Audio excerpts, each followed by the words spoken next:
I've just handed out some notes, and that is the dependent origination and cessation. I talked about this before, but it's good to learn it again so that we know what it means. What we have been chanting, we have a book in here, we've been chanting, actually we are chanting in a few languages. The first one is Pali. Namo tassa bhagavato arahato samma sambuddhassa is in Pali. And then the mantra of compassion, Namo Ratnatrayaya Namaraya Valagitisparaya Buddhasadavaya Mahasadavaya Mahakarunikaya, is in Sanskrit. And then the Heart Sutra, we chant it in English. We didn't chant anything in Chinese, otherwise it would be 4 languages. But this here is in Pali. The difference between Sanskrit and Pali, not very much different. There's slight differences. But if you chant in Chinese, the Chinese language is quite different from the English language. But the English language it comes from the Latin family. And this Pali and Sanskrit is quite close to Latin. So you will find that if North Americans chant in Pali and Sanskrit, it will be easier to chant than in chanting in Chinese. Anyway, the Chinese chanting is translated from Sanskrit. So why don't we just revert to the origin? So we prefer to chant in Pali or Sanskrit. Why 2 languages, Pali and Sanskrit? In the time of the Buddha, in India, there's so many languages, maybe more than 100 dialects. But the most common are 2, Sanskrit and Pali. Sanskrit is a language used by the mass population. A lot of people speak in Pali. The royal family, the higher level, the Brahmins, they spoke in Sanskrit. And the Brahmin, being the high royal class, they don't want the populace to speak Sanskrit because it's a privileged language. They thought it's a privileged language. So some of the philosophies, ceremonies were preserved in Sanskrit and not in Pali because they think that we are the higher class and people who speak Pali are the lower class. We want to preserve those prestigious philosophies, ceremonies in Sanskrit. But more and more, when the Buddha preached in both languages, Pali and Sanskrit. So this dependent origination is in Pali. Now why don't we you listen to how I pronounce it. It's Paticca Samuppada. Paticca Samuppada, everybody knows, right? Are you reading the notes now? Paticca Samuppada, that means dependent origination, or the 12 links, the 12 link chains of origination. These 12 link chains of origination explain the relationship between existence, suffering, and ignorance. It explains life. Where did we come from? How do we get born in this life? What is the origin? People like to know. The origin is dependent origination. The origin depends on another cause. People like to ask, how come we come to this world? And they always look for a simple answer. I'm produced, I'm created. I must be created by someone. It's a very simple answer to a very complicated question. But the Buddha said, you come to this world because of dependent origination. So dependent origination, the 12 dependent origination explain a lot about life, about the experiences of life, about where you're from, how do you come here, why you're what you are today. Basically, there are 2 kinds of people practicing Buddhahood. The Pratyeka Buddha and the Stravaka. Pratyeka Buddha, those practitioners live at a time when there is no Buddhism, no teaching of Buddhism. So they ponder on life. They ponder on the 12 dependent origination. They ponder about life, they think about life, they meditate on the experiences of life, and they got enlightened by themselves. So that you always ponder on dependent origination, you meditate on dependent origination, you get enlightened. So these are the summaries that you should ponder on, you should meditate on. I will just read it first. Avijja Pachaya Sankara. Sankara Pachaya Vijnanam. Vijnana Pachaya Nama Rupam. Nama Rupam Pachaya Salayatanam. Salayatanam Pachaya Passo. Passa Pachaya Vedana. Vedana Pachaya Tanha. Tanha Pachaya Upadanam. Upadana Pachaya Bhavo. Bhava Pachaya Janti. Janti Pachaya Jara Maranam. Sukha Paridava Dukkha Domanas Upayasa Sambhavanti. Eva Mitasa Kevalasa Dukkha Kantasa Zamudayo Hoti. Now that's the 12 dependent origination. And some people sing it out with a melody. And I've heard about the melody, it's a very good melody. Avijja Pachaya Sankara. They have a melody to chant it. But in the future, we can chant it in a melody. If you chant it all the time and meditate on all the time, that means you're pondering on it. You're trying to find out the mysteries of life. You're trying to find out what life means, the experiences of life. Buddhism is about the mind, not about believing in a Buddha and the Buddha will give you the blessings. Not that simple. It's about practicing your own mind to achieve enlightenment. So let's go to the first one. Avijja Pachaya Sankara. Dependent on ignorance, volitional reaction arises. Avijja. Avijja, what does avijja means? Avijja means ignorance in Pali.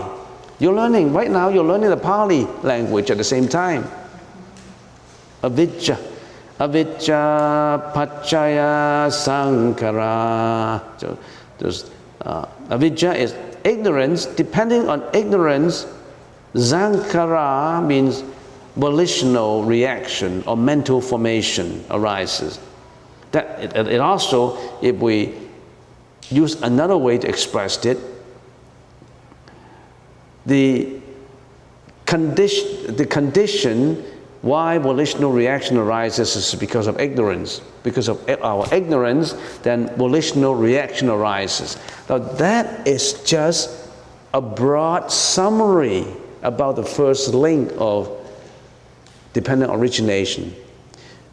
Just by reading that and knowing dependent on ignorance, volitional reaction arises. You may not know what it means. What does that mean? Let's deal with it in detail, one by one. Dependent on ignorance, volitional reaction arises. What does ignorance mean? Why do we have ignorance? Where does ignorance come from? Ignorance comes from where? Some people say ignorance comes from you. Your ignorance will infuriate me. They always blame the other guys. They always blame the whole world. They blame the community, they blame the country, they blame the president, they blame the ministers about all these things that are brought forward to them for the suffering. Ignorance comes from the individual. And yeah, it comes from individual. Where does it come from? From my hands? From my feet? It comes from my mind, right? Ignorance comes from the mind. The mind becomes ignorant. It from the mind, then why from the mind? In what form ignorance comes from the mind? In the form of mental afflictions. What are these mental afflictions? If we deal it in a little bit of more details, we say ignorance are mental afflictions that we have currently, right now. Ignorance, mental affliction. What is mental afflictions? And we open up the newspaper, we say, oh, because of ignorance, people make mistakes. People make mistakes because of ignorance. What are these mistakes? These mistakes make from, say, jealousy, greediness, hatred, violence, disappointment, fear, depression, paranoid. What others? If you go down the list, it will be very, very long. All these are ignorance. The most obvious is, of course, greediness. The next is hatred. Then jealousy, shamelessness, remorselessness, fraudulence, cheating, deceitful. I mean, you name them. Ignorance comes from this.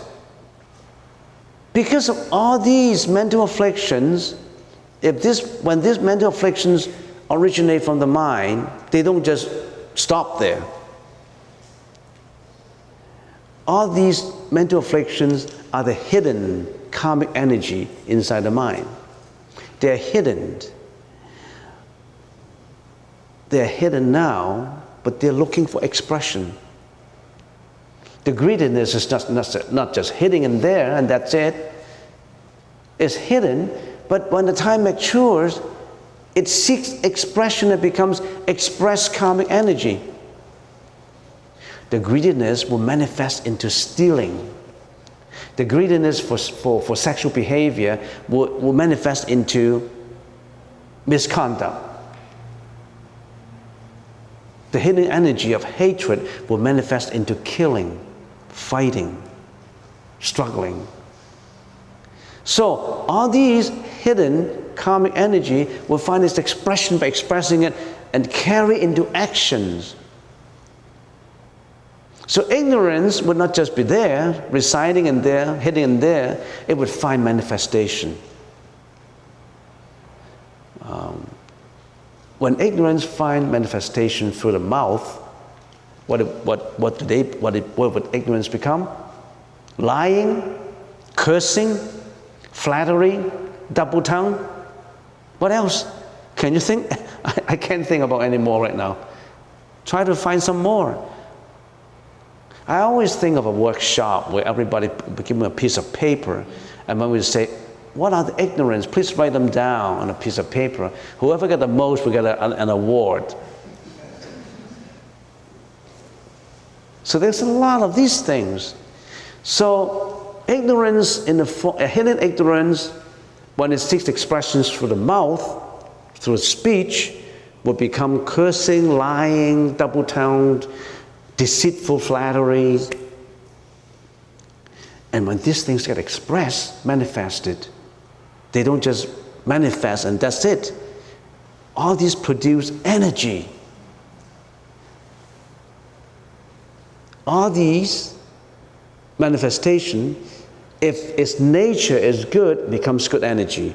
If its nature is bad, it becomes bad energy. If its nature is neutral, it becomes neutral energy. So what kind of energy you produce every day through speech, you tell me. I'm always kind and compassionate. I always give words of comfort. I always go to nursing homes and hospitals and I comfort hospital care, dying patients. Well, that's good energy. Because you're comforting, your language is comforting. When you're all producing lying, cursing, you people, how You know road manners? Do you know how to drive? Curse each other. Yeah? Cursing, fighting. Have you seen anybody getting down cars and fight? I've seen one last year. They literally get down a car and start to fight. That's an expression of not just speech, of behavior. Ignorance, hidden form, mental affliction, always trying to find expression. Its nature contains three kinds of natures. It's either good, bad, or neutral. Which one you want to produce?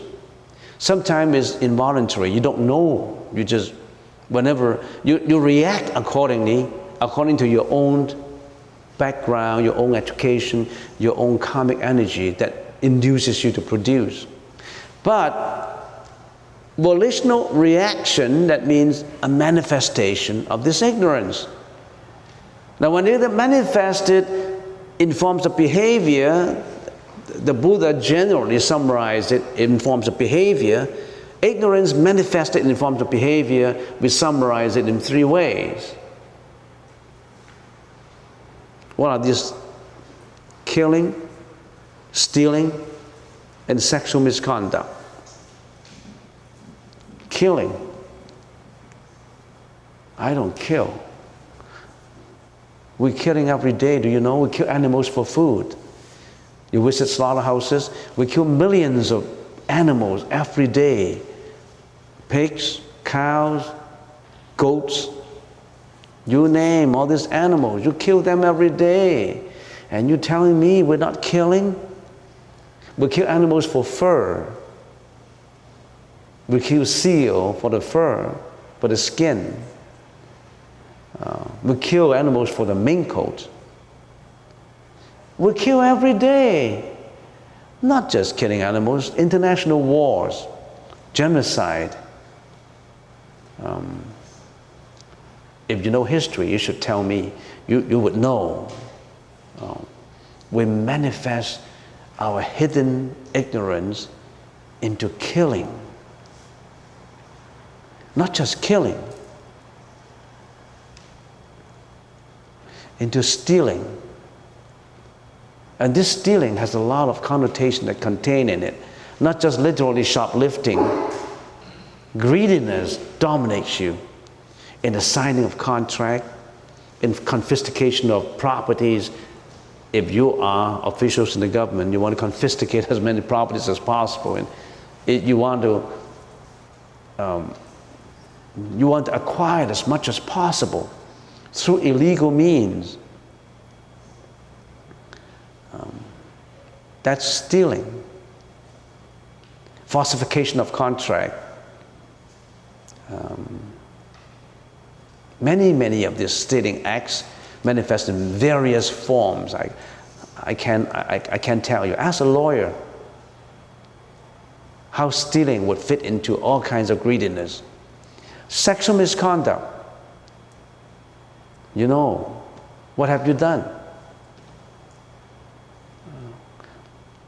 Prostitution, one night stand. All these are sexual misconduct. The sexual misconduct itself, if both parties agree, still will fumigate your consciousness, will fumigate in your purity of your consciousness. But a lot of sexual misconduct would lead to many illegal acts, like killing because of jealousy. Have you seen Fatal Attraction, that movie? You should see it again. You thought you have a good affair, you can't get rid of it. So it's manifested in behavior, manifested in stealing, in sexual misconduct, in killing. That's the behavior. On the other hand, not just the behavior you manifested is not just bad. Sometimes you're helpful, you're courteous, you're kind, you're compassionate. Those are good behavior. Good causes would lead to good effects, and bad causes will lead to bad effects. It's not just you do bad things all the time. Maybe in some people, in 80% of the time, they only do good things. Their moral conduct is high. They only want to do good things. Good things will produce, good causes will produce good effects. Bad causes will produce bad effects. Neutral ones will produce neutral effects. Depending on ignorance, volitional reaction arises. So if it's in the form of behavior, it's stealing, killing, and sexual misconduct. How about volitional reactions in the form of speech? Cursing. Did you curse before? Lying. Do you lie? Flattery. Double tongue. All these will lead to dire consequences to some people. It could mean death. It could mean imprisonment. In many countries, because of lying, a lot of people get complications in legal cases, which lead to execution. So all this volitional reaction arises. Because of ignorance would lead to all this volitional reaction, and these volitional reactions, when it's hidden, it gets manifested into karmic energy, and this karmic energy would produce karmic effects, would give you the karma. So we invisibly carry within ourselves an invisible bag of karma. You produce good karma because you've done good things all the time. You produce bad karma because you've done bad things all the time. Why are people different? Some people are healthy, some people are always sick, some people are rich, some people are poor, some people are handsome, some people are ugly. Why is everybody different? Some people are intelligent, some people are have a lot of stupidity. Why? Because they produce their own karma, which dominates their life. Don't blame God, or don't praise God for what you've got, and don't blame God for what you haven't got. You do it with your own hands. You create your own world, your own destiny. When all these volitional reactions will carry out karmic energy. If you only produce good karma, you'll be rich, you'll be handsome, you'll be healthy. If you produce bad karma, it's just the opposite for you. So that first chain is depending on ignorance, all this volitional reaction arises. These volitional reactions will produce karma. Will this karma dominate us in reincarnation, in our life cycle, in our samsara? This has been dominating us. If we get sick, it's because of karma. If we encounter certain things we don't want, it's because of karma. Everything is because of our own karma. Did God give you this karma? No. Did Buddha give you this karma? No. You create your own karma. You are the creator of your own destiny. Do you want to be a good creator or bad creator? Of course you want, first of all, to create good karma. But even good karma is not the ultimate way to go. Why? If you read the Heart Sutra further, you will know that even good karma is karma. All karma we must get rid of to be enlightened. Because if you get good karma, your next life will be good.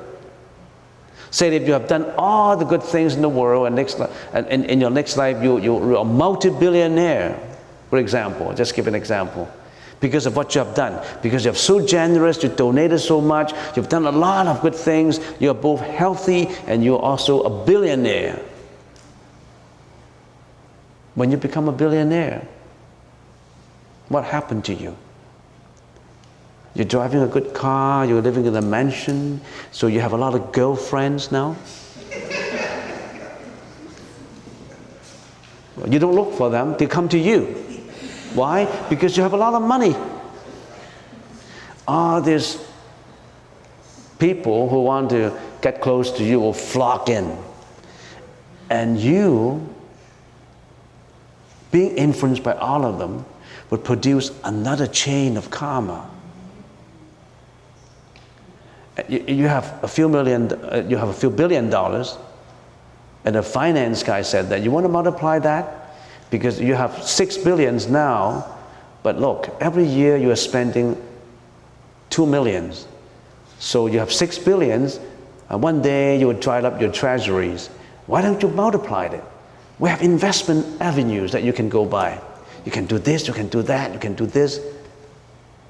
You can get into fraudulent misrepresentations also. You can get into a lot of, well, if you do it this way, you multiply faster. So you're seeking ways to increase your wealth. You're seeking ways to add on to your karmic energy.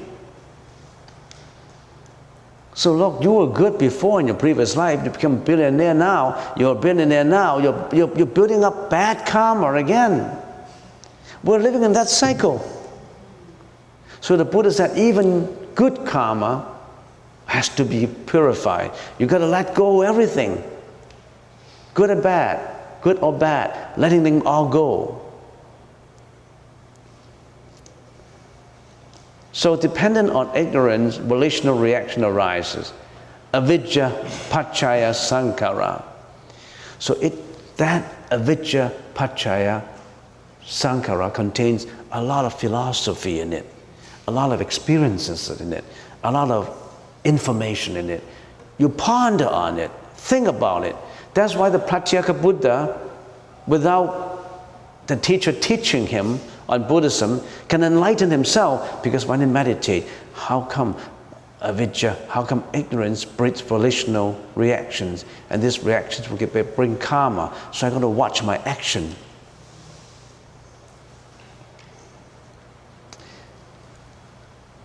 The next one is sankhara paccaya vijnanam. Dependent on volitional reaction, consciousness arises. What does that mean? How come dependent on volitional reaction, consciousness arises? What does this consciousness mean? This consciousness is like the field in which you have a lot of seeds. An immense land of field, of vegetation contains so many of these seeds. All these seeds are the volitional reactions, the karmic energy that is hidden in that field of vegetation. All these are seeds. All this karmic energy, they don't go away. They don't disintegrate it. No energy will just disappear. It just changes form. Energy does not disappear. It just changes form. It's just like our body change. This life, I'm Venerable Guan Chen, and this life you're Lee, and next life I don't know. It could be Jason, it could be Bill, it could be William, it could be Jeanette. You're changing your form all the time. But the consciousness doesn't change, containing all these seeds. This consciousness is responsible for rolling into the next form. All this karmic energy, volitional reaction that build up this karmic energy, get all planted in the fields with all these seeds. You think you can get away with it? None of your action, good or bad, you can get away with it. It would get you. If you do bad things, you think nobody knows about it. No. It's hidden in your field of consciousness. You've done good things, you say, oh, I've done something good, but nobody knows about it. Maybe I shouldn't do any good things. You think nobody knows?